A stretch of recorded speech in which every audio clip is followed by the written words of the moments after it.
喂，點解指南鳥2.0咁失常嘅？好似有嘢喺度召喚我哋。大家跟住佢，但要小心啲。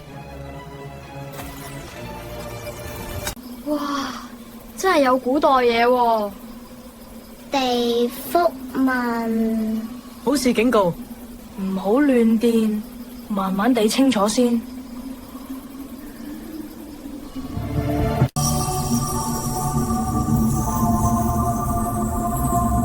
守護之獸沉睡千年，即係佢本來係保護者。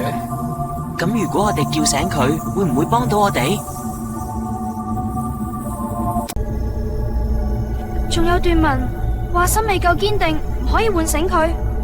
吓，咁真係有風險。我哋要諗清楚。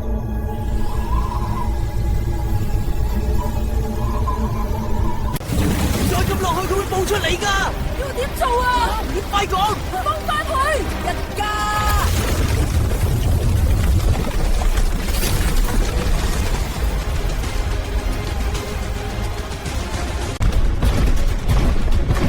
再咁樣落去，佢真係會爆出嚟㗎。咁而家點算啊？要即刻封翻去，快！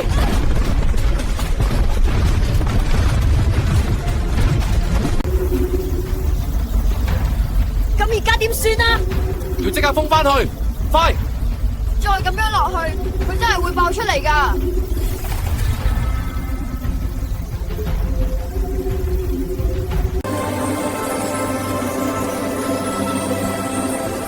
睡翻啦！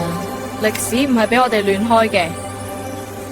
有啲力量，只係需要被尊重。